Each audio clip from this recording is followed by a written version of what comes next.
ఈ రోజు ఈ వీడియోలో స్టార్గేజర్ గురించి తెలుసుకుందాం. స్టార్గేజర్లు యురానోస్కోపిడే కుటుంబంలో చెందిన పెర్సిఫార్మ్ రే ఫిన్ చేపలు. వీటి తలలపై కళ్ళు ఉంటాయి, అందుకే ఆ పేరు వచ్చింది. ఈ కుటుంబంలో 8 జాతులలో దాదాపు 51 జాతులు, ఒకటి అంతరించిపోయింది, ఉన్నాయి. అన్నీ సముద్రంలో నివసించేవి మరియు ప్రపంచవ్యాప్తంగా నిస్సార మరియు లోతైన ఉప్పునీటిలో కనిపిస్తాయి.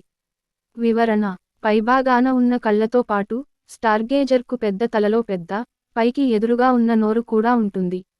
వాటి సాధారణ అలవాటు ఏమిటంటే, ఇసుకలో తమను తాము పాతిపెట్టుకోవడం మరియు పైకి వెళ్లే ఎరను, బెంటిక్ చేపలు మరియు అక్సేరుకాలు ఆకస్మికంగా దాడి చేయడానికి పైకి దూకడం. కొన్ని జాతులు వాటి నోటి అంతస్తుల నుండి పెరుగుతున్న పురుగు ఆకారపు ఎరను కలిగి ఉంటాయి. అవి ఎర దృష్టిని ఆకర్షించడానికి కదులుతాయి. డోర్సల్ మరియు అనల్ రెక్కలు రెండూ సాపేక్షంగా పొడవుగా ఉంటాయి. కొన్నింటికి డోర్సల్ స్పైన్లు ఉండవు. జైంట్ స్టార్గేజర్ కాదెటోస్ట్రోమా గిగాంటియం కోసం పొడవు 18 నుండి 90 సెం.మీ వరకు ఉంటుంది. స్టార్గేజర్లు విషపూరితమైనవి. వాటికి రెండు పెద్ద విషపూరిత వెన్నుముకలు వాటి కండరాల వెనుక మరియు వాటి పెక్టోరల్ రెక్కల పైన ఉన్నాయి. ఆస్ట్రోస్కోపస్ మరియు యురానోస్కోపస్ జాతులలోని జాతులు కూడా విద్యుత్ షాక్లకు కారణమవుతాయి. ఆస్ట్రోస్కోపస్ జాతులు సవరించిన కంటి కండరాలను కలిగి ఉన్న ఒకే విద్యుత్ అవయవాన్ని కలిగి ఉంటాయి, అయితే యురానోస్కోపస్ జాతులు సోనిక్ కండరాల నుండి ఉద్భవించాయి.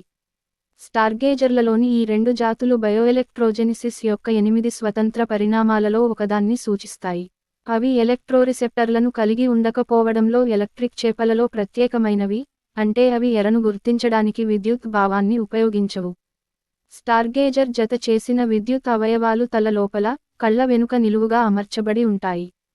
ప్రత్యేకంగా, చేపలు ఎలక్ట్రోలొకేట్ చేయవు కాబట్టి, వాటిని వేట లేదా రక్షణ కోసం మాత్రమే ఉపయోగిస్తారు. కొన్ని సంస్కృతులలో స్టార్గేజర్లు రుచికరమైనవి, తినినప్పుడు విషం విషపూరితం కాదు, మరియు కొన్ని చేపల మార్కెట్లలో విద్యుత్ అవయవాన్ని తొలగించి వాటిని అమ్మకానికి దొరుకుతాయి. స్టార్గేజర్లు ఆకస్మిక వేటాడే జంతువులు, ఇవి తమను తాము మభ్యపెడతాయి. కొన్ని విషం మరియు విద్యుత్ షాక్లను ఉత్పత్తి చేయగలవు. ఇచ్థియాలజిస్ట్ విలియం లియో స్మిత్ వాటిని సృష్టిలో అత్యంత నీచమైన విషయాలు అని పిలిచాడు. Please like, share and subscribe to my channel.